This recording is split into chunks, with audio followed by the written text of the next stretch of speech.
break the silence. Damn the dark, damn the light. That's why I do it. I'm breaking her silence and mine. Damn the darkness, damn the light. I want the light on my mother. I want it on me because we're tied together. I'm a 17-year survivor of domestic violence myself. So, like I said, I'm fifth generation. You know, my great grandmother was strangled to death. So that my story starts with that kind of lineage, but this doesn't have to end here. Yeah, everybody, we welcome you to join us. Come on in. We are going to do today our Through the Eyes of Survivors podcast live. We have some special events coming up, so we wanted to come on here live and talk to our supporters about them and what you can do to help us if you would like and join in on helping to spread awareness about domestic violence and specifically the lives that are lost to domestic violence. So you want to come on in and join. I have Miss Midori Davidson here with us. She is the chairwoman of the board of Break the Silence Against Domestic Violence. Hello, everyone. Yes, and I'm Tara Woodlee. I'm the president, CEO of Break the Silence Against Domestic Violence. So we both here are what we call legacy families. So Midori, you want to explain to the audience that's listening what a legacy family is in our organization? So what legacy families are within Break the Silence are families who have lost loved ones to domestic violence or domestic violence related events. This also includes intimate partner violence, murder, femicide. That is all under the umbrella of domestic violence. And when you lose a loved one, it can be catastrophic, not just for your immediate attachment, but for the entire family, because everybody handles grief different. So we at Break the Silence first want to say that we see you. And second, we want to be of any way some type of assistance towards your healing journey. Because we understand all too well. Yes, absolutely. So coming up here, starting July 1st, we're holding an event called Run for Her. We have an exclusive Facebook page for that, so you can check it out. It's run. It's a hat. We also do it in a hashtag, so that you can look it up with the hashtag run, the number 4, her. And what we're doing is we're asking people to run in honor of those lives that are lost to domestic violence, but also to run in honor of survivors who did get out. So we're running 22 miles in 22 days from July 1st to July 22nd, hopefully to raise funds for scholarships for survivors. And we tie the scholarships to what we call an angel, someone who did lose their lives to domestic violence. The scholarship is given in their honor. And this is very special to the families who have lost somebody because it helps keep their memory alive. They are not just a statistic.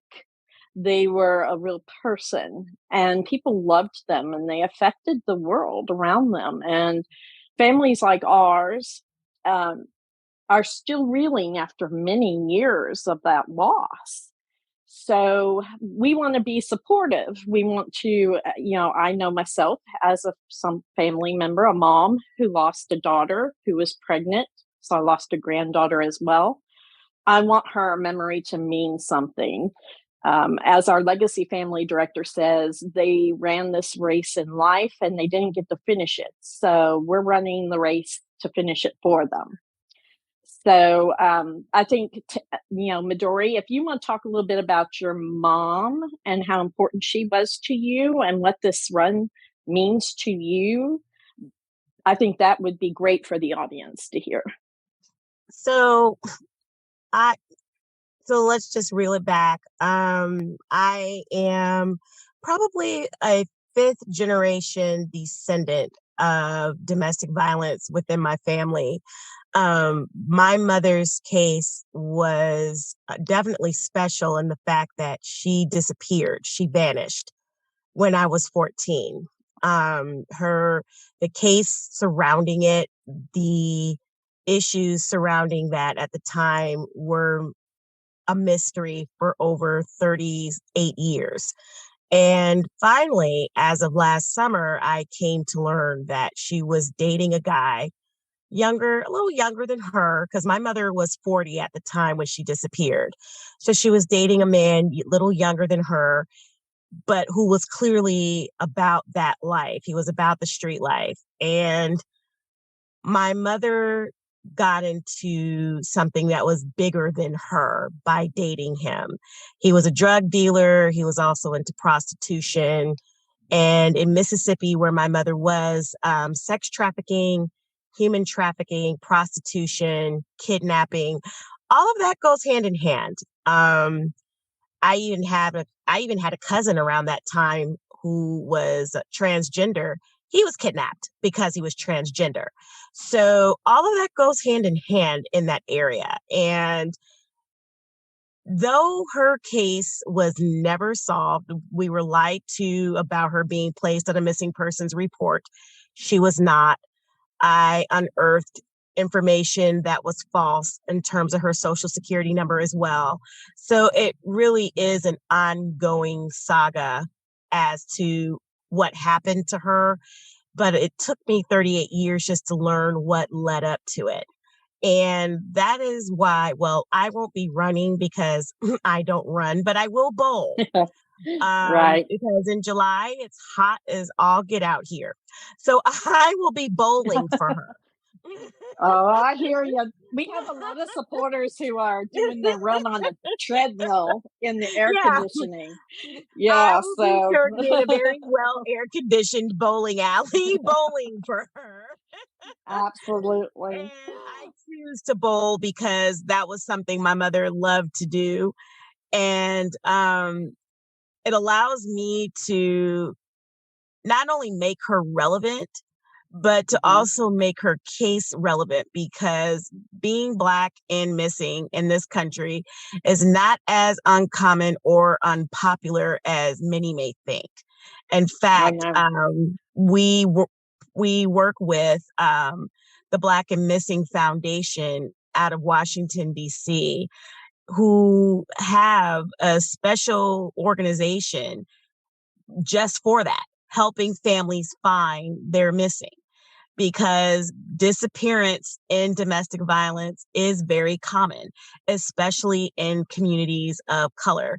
African American and Native American communities have the highest rate of kidnapping and disappearance that are related to sex trafficking and domestic violence. So, this is another reason why I choose this platform to make that message clear that it's not domestic violence can be very dark. It could be very Yes. grim, Yes. but if you don't, my favorite song by Fleetwood Mac, Never Break the Chain.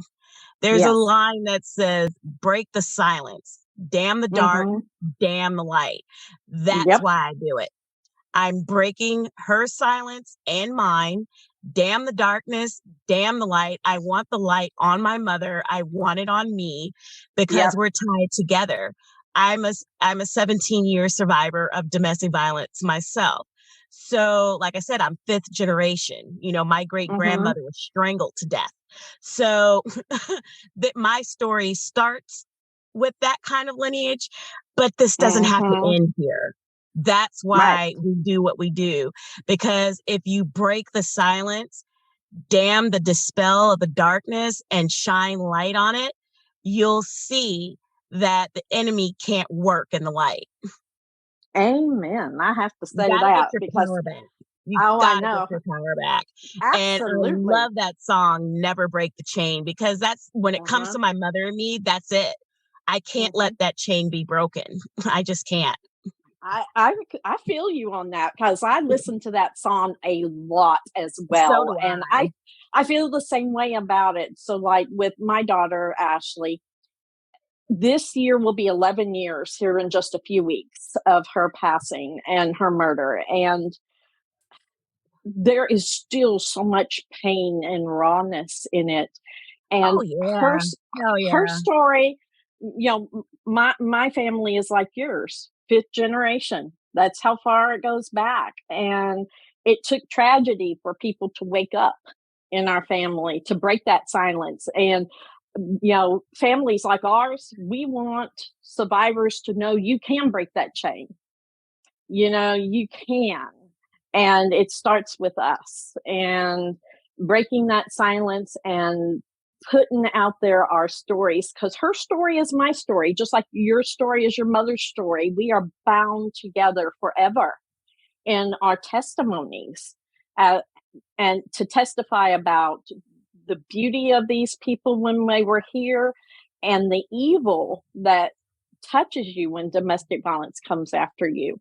And all our goal is to help people thrive out of it, right? Not just Absolutely. survive it. Yeah. Absolutely. Because think about it. When we went through our situations, there were no resources. Mm-mm. There were no resources. And the resources today are still very slim to none. Oh, yeah. It's very grassroots, this work is. Because we still have to get law enforcement to see how important this work is. Um, and I also, when I think about this run, I think about the late Congressman John Lewis, who fought for the anti-violence bill, who fought for family and medical care surrounding this issue, because he Right. witnessed violence and murder firsthand. Yes. And when you are a witness to it, when you are a part of it, yeah, there comes a point where you make that decision. Do I sit in the dark and continue to be ashamed or lie? Or do I wake up to the truth and do something about it? And so I like to think of myself in this work as doing good trouble. I want to raise as Yeah. much hell as I possibly can in a good way, you know, but Yes, I ma'am. won't be silent about what happened to my mother. Mm-mm. So many people wanted me, especially my grandmother. My grandmother's guilt was so stricken, it overtook her, that she could not bear the truth that her daughter disappeared. She couldn't bear the thought that there was a possibility of murder behind it. So she Mhm. would make up these lies and fabricate these nice little stories, telling people that my mother was traveling, that she's doing some traveling teaching work throughout the United Mhm. States, throughout the Delta, because it wasn't uncommon back then to be a traveling teacher because the school system is so poor. So she would Right. use that as her excuse to make up these lovely stories about my mother, and she would tell the family to say that. And we couldn't. Right. We were too in shock to even come up with such fabrication. So for years, I said nothing. For years, I was silent. For years, I avoided the subject. And it wasn't Mhm. until my own situation that I had to come to terms with her. Because like you said, Tara, we're hand in hand, Mhm. especially when it's generational. You're hand in hand. You can't separate yourself no matter how hard you try. So Mm-mm. when I sat back and listened to Fleetwood Mac's Never Break the Chain, I said, no wonder why this song always resonated with me since I was a kid. Mhm. Because no matter how grimy, no matter how dirty or how um painful the relationship itself is, you can't separate yourself, because that's like separating your truth. You cannot separate your truth.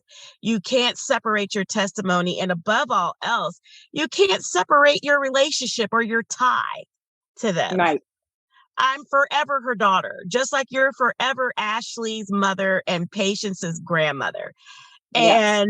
And that's where the pain lies, but that's where the beauty lies, because now we have the opportunity to humanize them. Mm-hmm. You know, Absolutely. they're not statistics. They're not some hypersexual, oversexed female bunny. No, these were human beings who touched lives. Who Right. touched lives. My mother was a teacher. I can recall as a child, children following us home because they loved her that much. And they Right. would just politely tell me, "Oh, I'm your sister and your brother for the day. Mm-hmm. Hi." I know that feeling because Ashley made everybody a family member too. It didn't matter who they were. Thank you so much for tuning in to this episode of Through the Eyes of Survivors. My name is Tara Woodlee, and I am the president of Break the Silence Against Domestic Violence, an organization that gives survivors and their families, and the families that have lost loved ones to domestic violence, access to a community that understands the journey that they're facing. We hope this episode impacts you, and hopefully you want to learn more about the topic. If it is helping you in some way, let us know in the comments below. We love your feedback. Also, make sure to click the subscribe button below and the bell right next to it so that you can get notified the next time an episode premieres. We hope you will see us in the next episode, and thank you. Yeah. And I think that was one of the funniest and best memories about my mother is that, you know, when she would come and pick me up from school, there would be a trail of kids behind her. And I would just be like, who are these kids? Yeah, that's the way I felt. She'd bring a trail of kids home and they'd all be going, "Mom."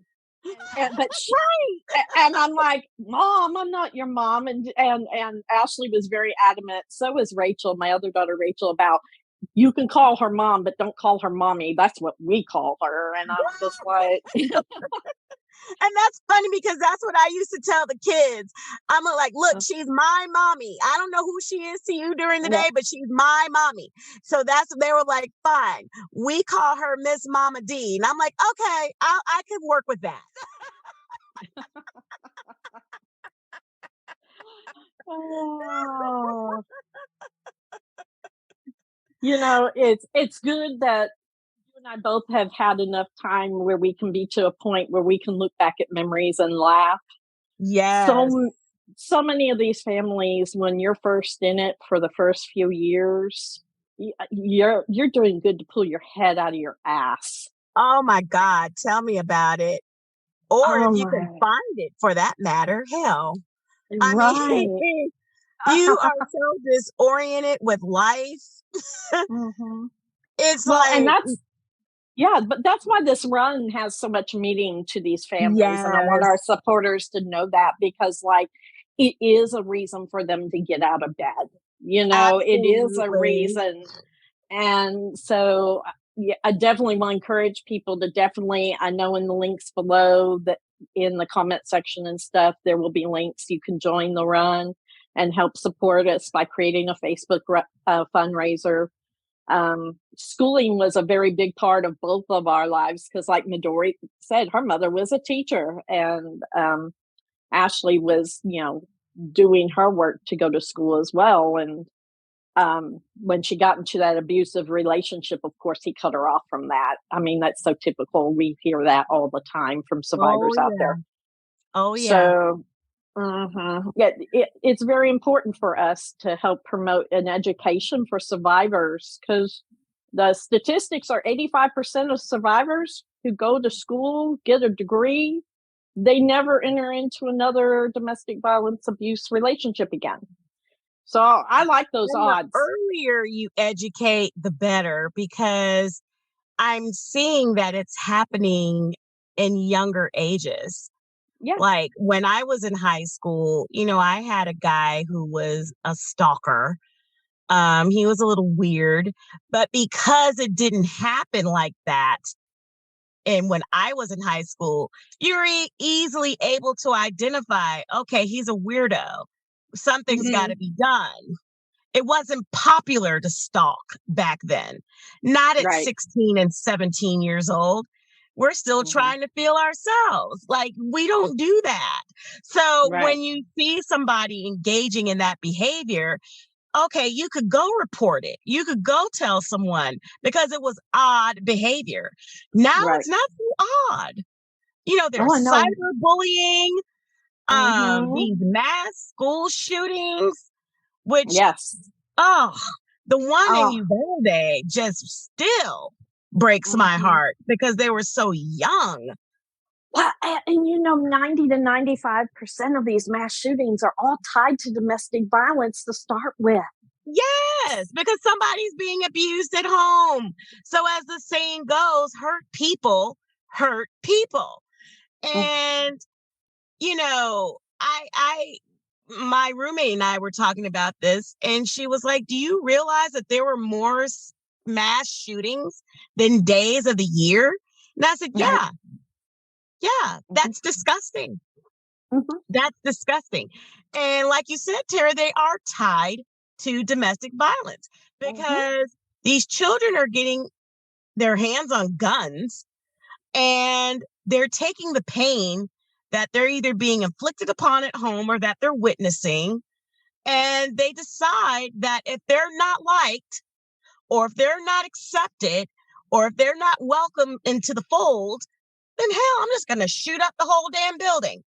To hell with it. Well, and what I really love is the statistics. Of course, you and I know this statistic because of working in this realm. They say 3 women a day in the United States die at the hand of their partner.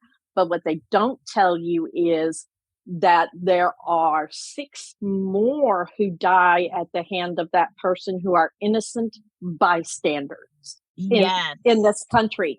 So you have 9 people a day dying at the hands of someone who, is a narcissist abuser, who can't let go, who's decided he's going to, or her take their lives and take other people's lives. Yes, or just go out and hurt people. It just reminds me when I was in my junior year in college and I was walking home from my part-time job. And I noticed all these police lights and sirens in the back parking lot. So me being nosy, I take the stairs and I kind of hide behind the bushes. And I see this young man on the ground, face down on the ground. Yeah. These 4 men surrounding him. And I heard the word sodomy. I'm like, what? Yeah. So he was a freshman. He was a freshman. Like, my God, what are we doing, people? Well, the audience doesn't know quite all the details in my daughter's case, but it was a very unique case because it wasn't just her he killed. He got his roommate to help him in the murders, and it was murders. And they killed another man, and his name was, Chad Page. And they stole his money, they stole his car, and they went after and hunted down Ashley. And there were 3 other people in that house that could have been killed that day if Josh wouldn't have fell on the gun after he killed himself. So you have that is what I mean by there's so many innocent bystanders out there Yes. who die in this, you know? Yes, and that is so true. Like literally, they're like standing along a pathway, and if you're in the middle of that pathway of that abuser trying to get to its victim, yeah, you're gone, you're wiped out, and it's so sad. It's disgusting, and this is why we do the work that we do, ladies and gentlemen, is because you literally cannot be silent about this. When it's happening around you, when it's happening within your community, it is your business. Right. It is your business. You know, even when I was dealing with my ex-fiance, who was an ordained minister, imagine that. My next door neighbor, I was watching American Idol, and I'll never forget this. I kept hearing these words, help, through my kitchen wall. So I'm like, well, that's not coming from the TV. I'm not hallucinating. And I turned down my TV, and she's like, help, help. And apparently I heard some glass break through. The boyfriend punched out the glass in her door, unlocked the door, was strangling her. And when she was screaming, he picked her up and threw her up against my kitchen wall. And that's why I was able to hear help. And so I grab my phone and I crawl to my walk-in closet, and I'm trying to call the police. I call 911, and I'm like, I believe there's a girl next door to me being abused. We need to get an officer here. And I'm like quasi whispering. And the lady is like, well, why are you talking so low? So I said, bitch, did you not hear anything I just said? I heard a girl call out for help through her wall. So if I can hear her getting her ass beat, clearly he could hear me calling 911. Would you get a motherfucking officer over here and quit asking me all these goddamn questions? Okay, I'm sorry. No, you asked me enough questions. I gave you my fucking address. Get somebody over here now. And I hung up. No sooner than the cop came, of course, his cowardly ass left because she was on the phone with me way too long, in my opinion. But when I went over there to check on her, her mother was Spanish speaking and she knew very little English, but she said to me, you called for help. And I said, sí, señora, I did. And her daughter looked up at me, face covered in blood. Her eye was swollen shut. The other eye was quasi shut. And she said, thank you. And her mother said, he almost killed her. Thank you for calling for help. So this is another reason why we do what we do. We have to get law enforcement to understand the severity of this. This isn't a joke. This isn't a game. This isn't a laughing matter. I mean, I understand that people like to use the term domestic violence loosely for their own personal agenda, but you're looking at two survivors and two legacy family members who have lost loved ones to domestic violence. This ain't a game to us. Not at all. Not at all. And the scholarship run is to give those children a chance at life, a chance that I didn't get. You know, my father was a single father, and to watch him struggle and navigating me through my mother's disappearance was painful. Because what do you do when you don't know what to do? We didn't have any support. We didn't have any community support. And the fact that my mother was Black didn't make it any easier. The fact that she lived in the Deep South made it worse.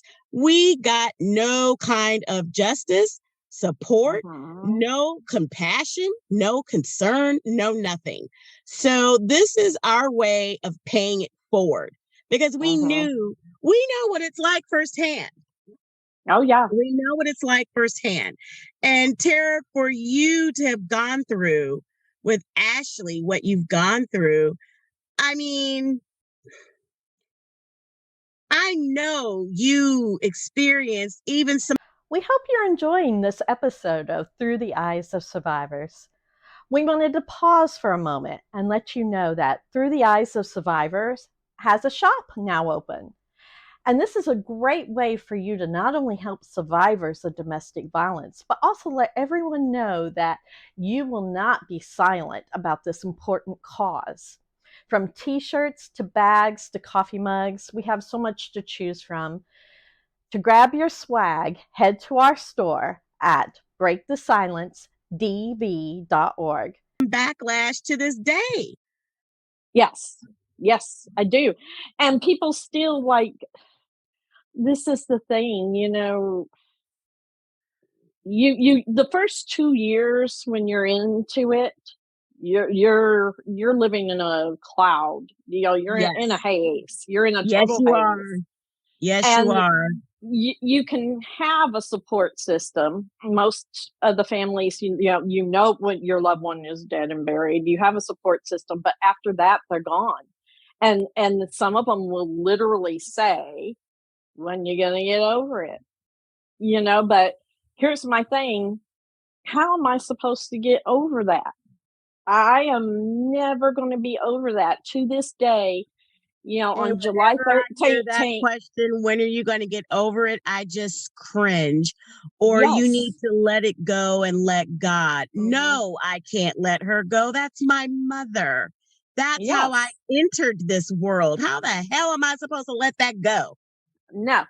And, I just recently got a call from someone, a friend of hers, who wanted to tell me more details that I didn't know of the situation. And my goodness, it puts you right back into the middle of that again. 11 years reliving it. And Oh, yeah. Because already your mind is going, hell, how did I miss this? Right. Because absolutely. I know for me, I replay my mother's conversation with me every chance I get. I mean, it never goes away. And in the back of my mind, I'm like, what didn't I get?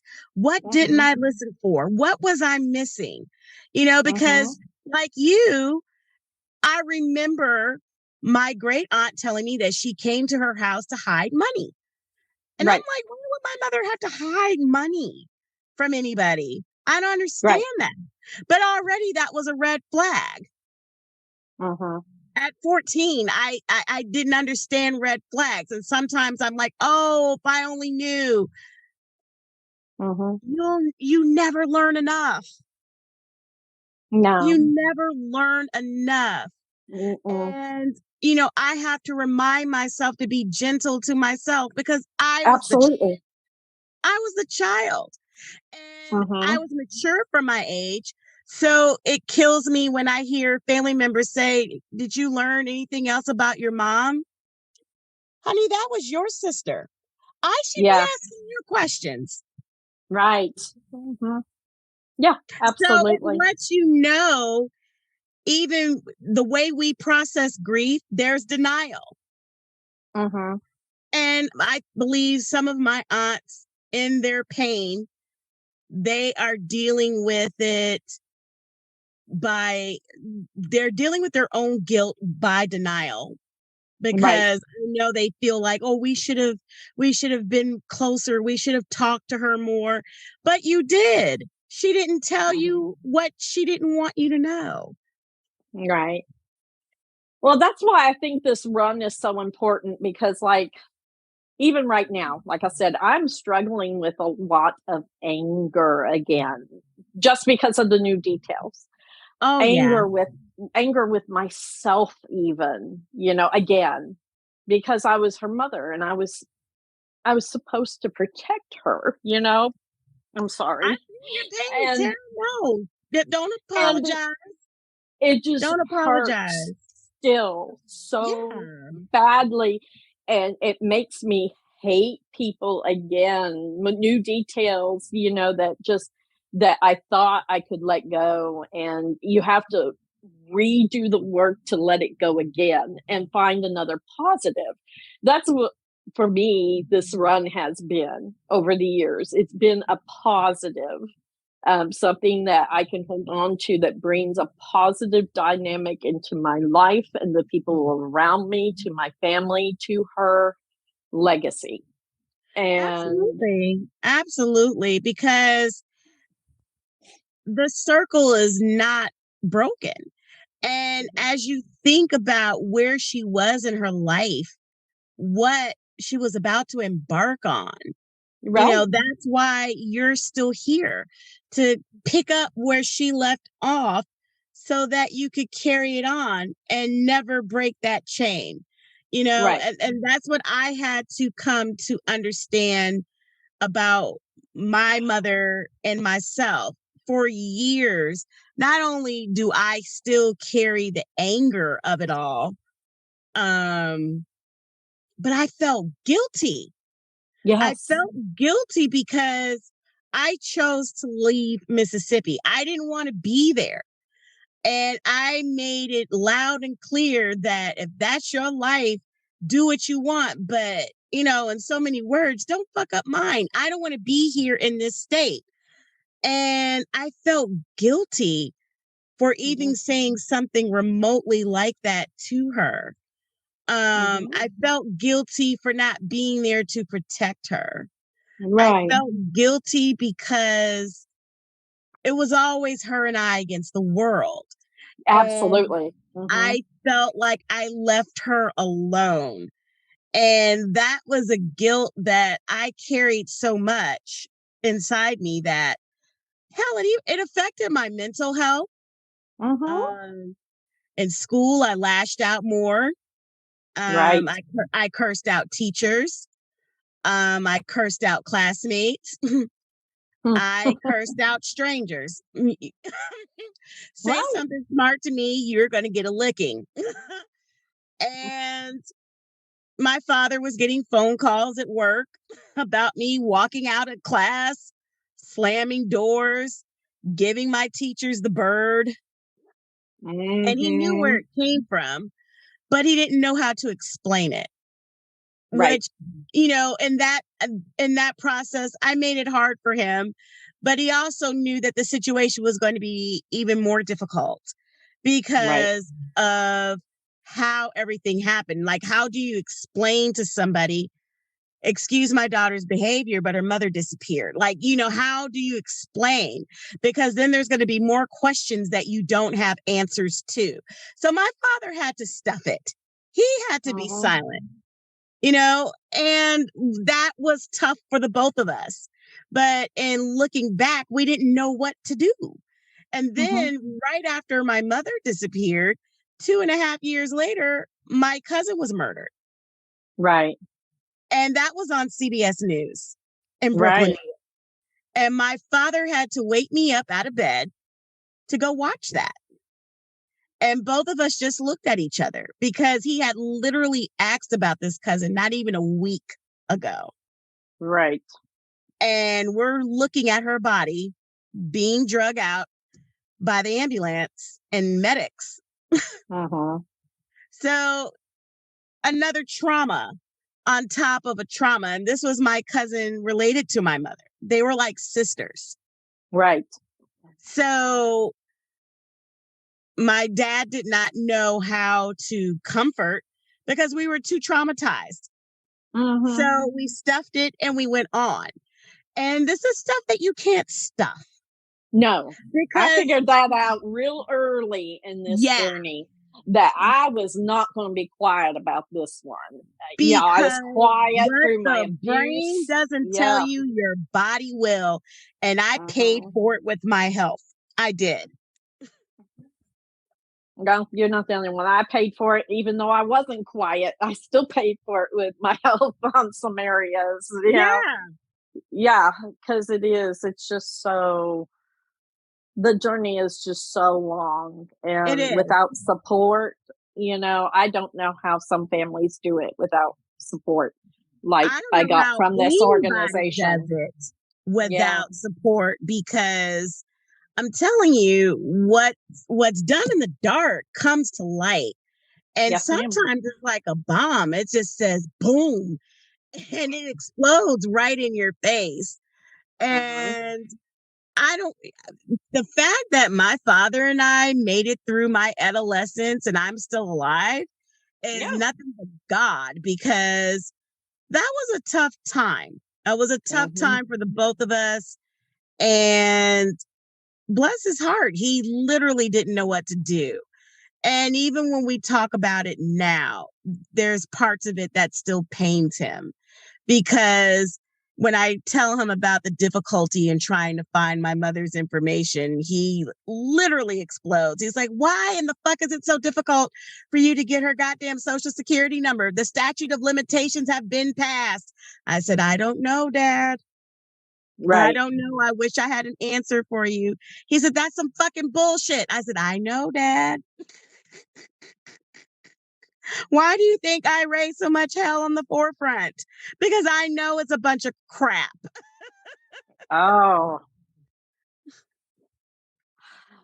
Yeah, it's sad. These cycles aren't ever going to end. No. That's what breaks my heart.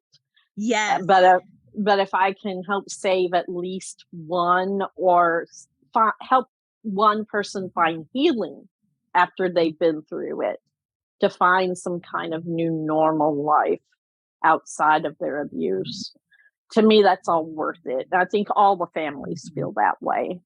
There's an African proverb that my mother used to say all the time to her students and to me. And it was, each one teach one so that we can reach one. And that's just how I see this. If we can just teach one person about this whole episode, just this whole notion of domestic violence, just the whole idea of being able to define it, and teaching you how to say, I'm a survivor, or I was a victim, or I experienced that, and to break the cycle of shame. If we could just teach you how to be free about your truth, then we can reach one. Absolutely. Yeah. Then we can reach one.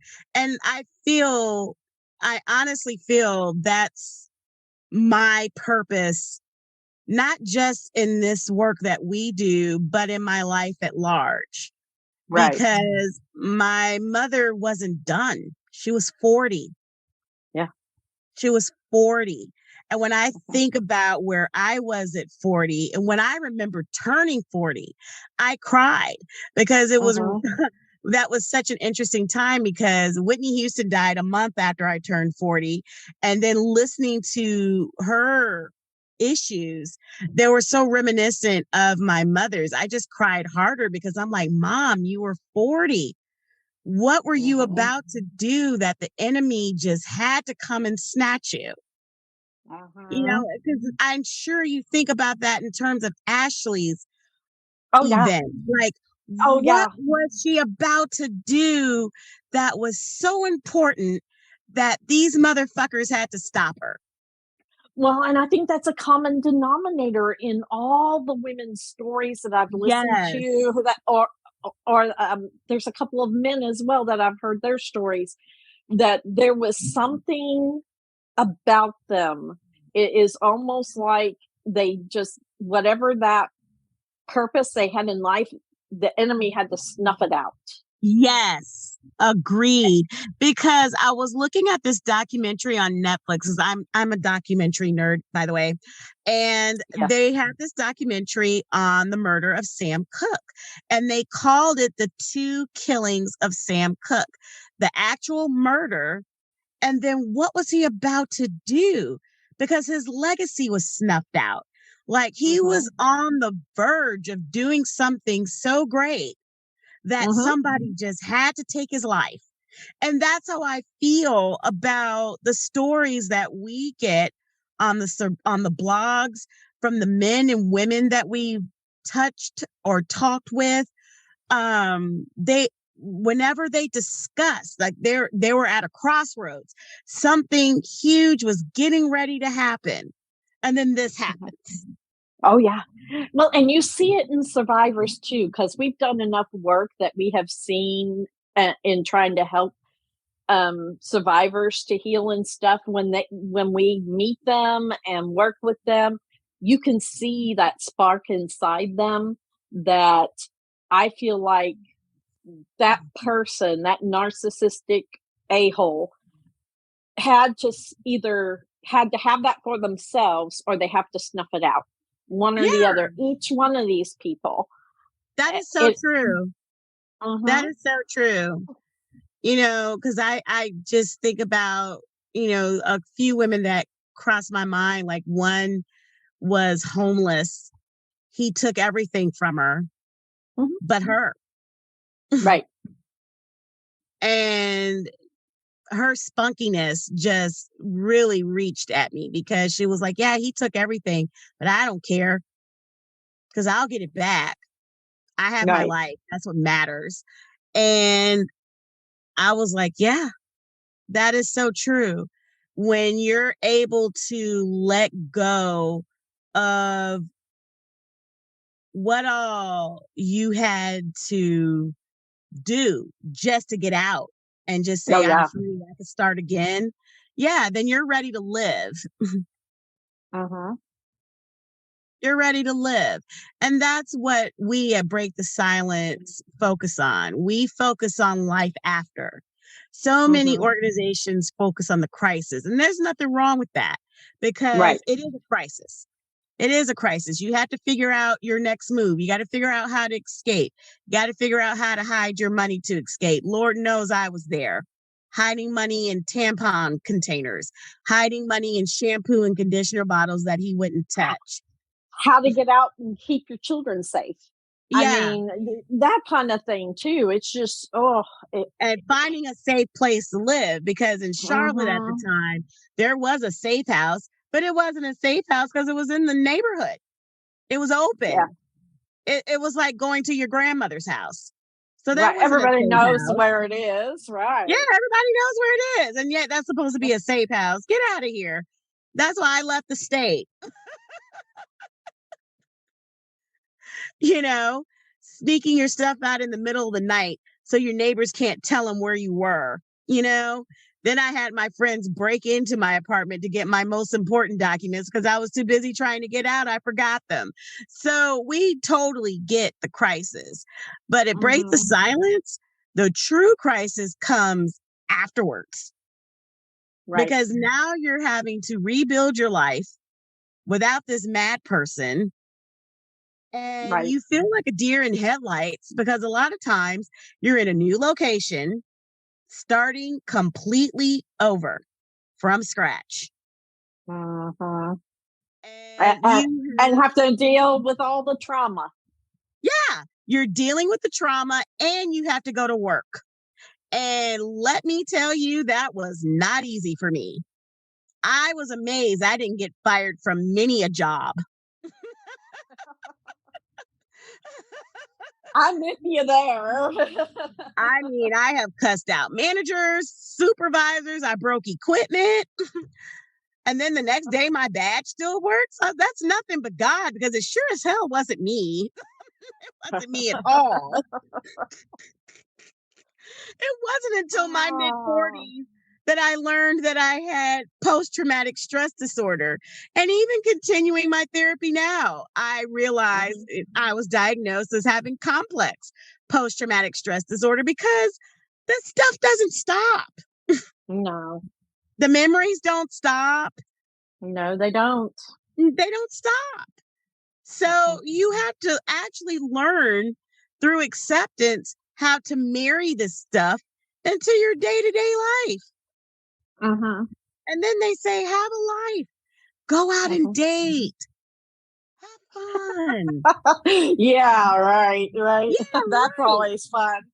Yeah, that's always scary for me because I'm waiting for you to say one thing that'll make me go off. There's my anxiety. So that's why I always suggest a restaurant. Well, and you're more hyper vigilant about it when you've lost a family member too, because Oh my goodness. I know some of the stuff I put my older daughter through after her sister passed that I was just like, just I wanted to wrap her in a bubble there for a while. That doesn't And it's work. so funny you say that, because my maternal grandmother was like that with me. And I didn't realize it then. I thought it was because I did not, I didn't show myself as being responsible enough to gain her trust. But no, that's how she dealt with the pain of my mother's disappearance. Every year that I got older, if she could put me in bubble wrap and tape me and put me in a closet, she would have done that. Right. And I'll never forget, if a guy came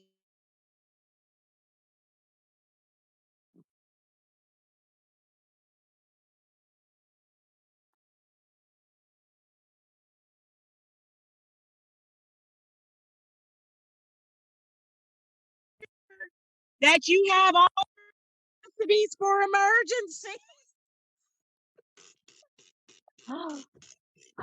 I think It we is lost you there for a minute, Midori. We Just for a did. I don't know second at what the end. happened.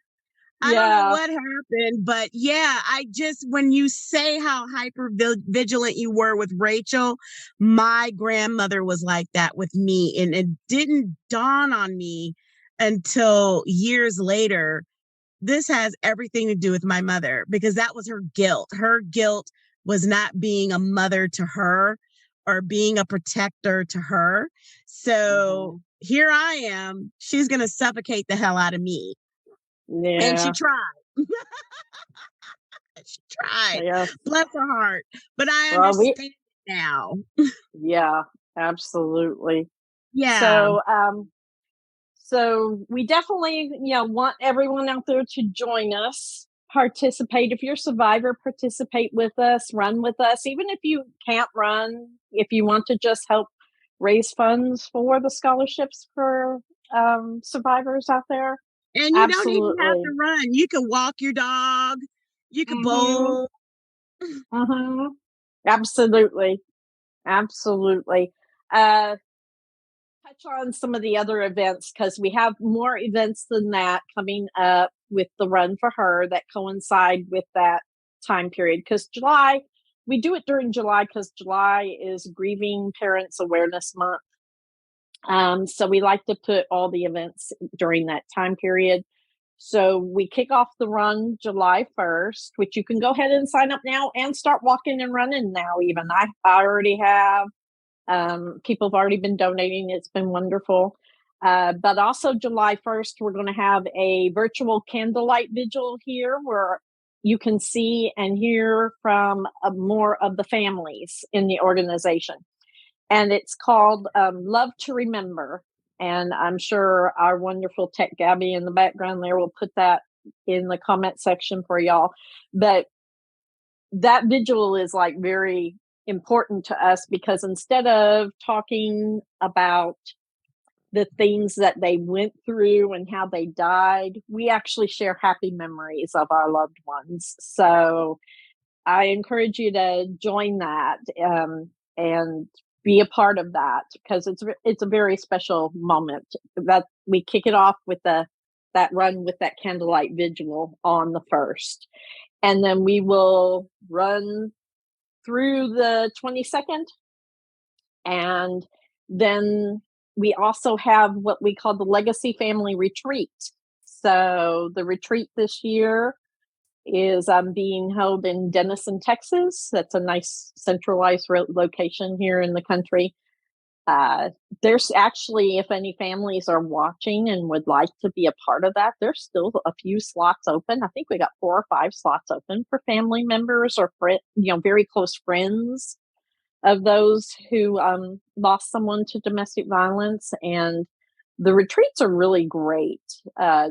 It's a time for these families to be able to bond and meet other families who have that shared experience and work through some healing and going through workshops to help with the trauma and be able to hopefully go back out into the world and start to find some joy in their lives, because that's very important, to try to regain some kind of joy in the middle of tragedy.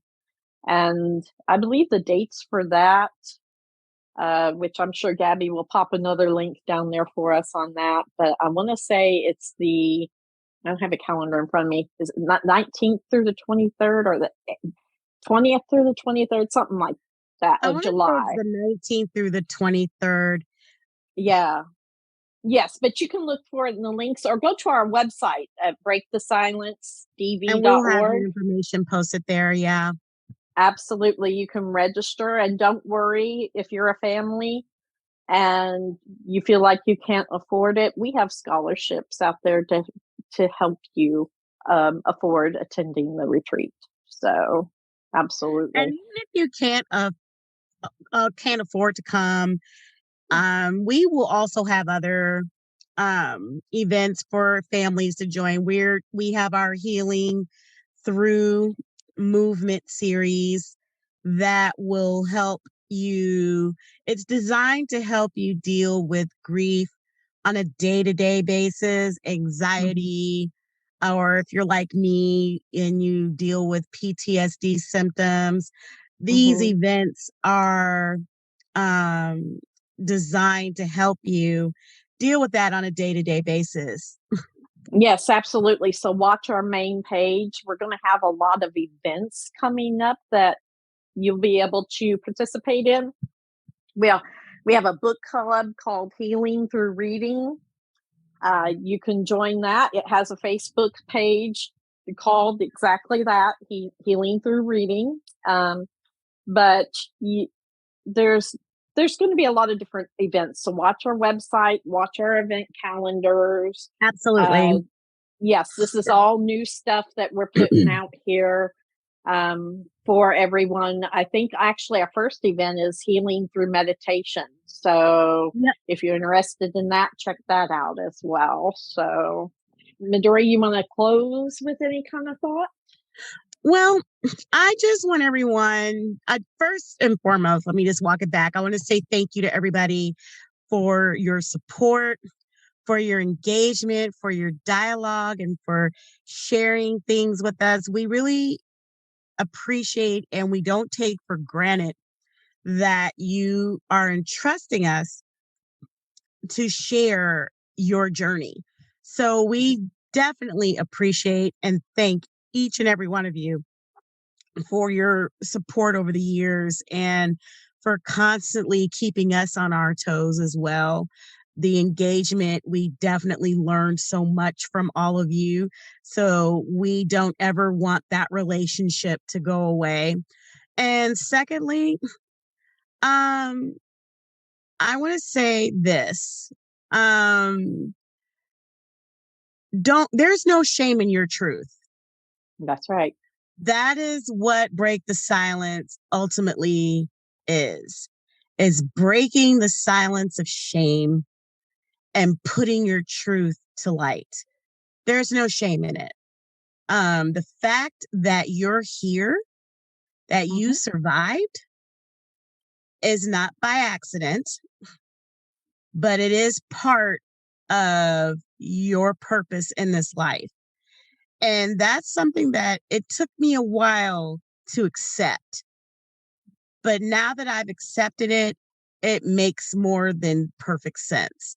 You know, I think about Romans 8:28. All things work together for good.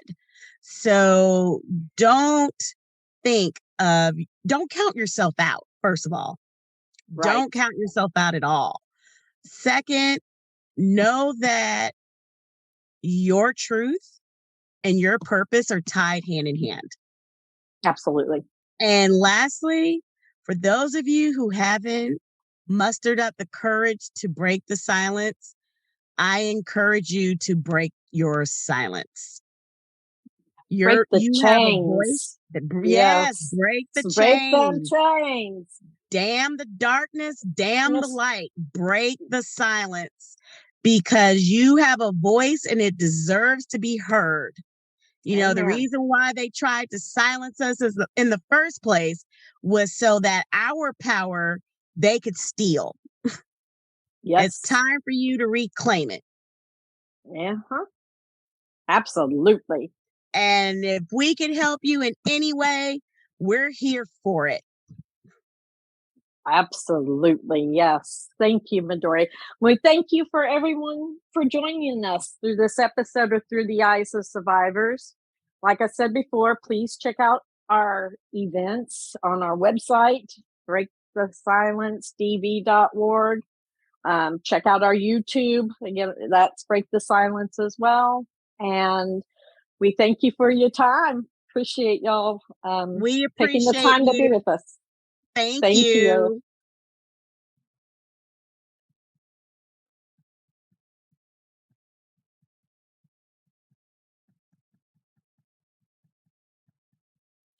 Gabby?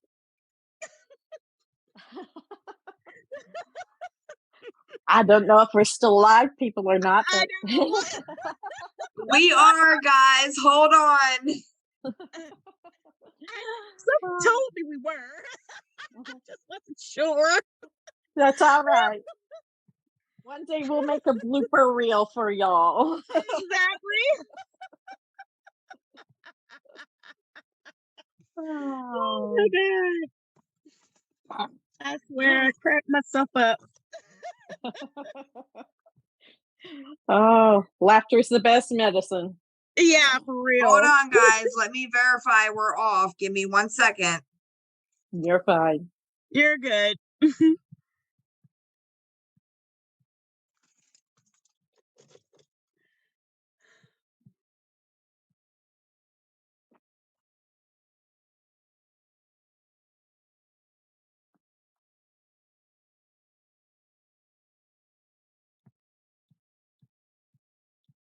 Hey, I'm about to kill the feed, guys.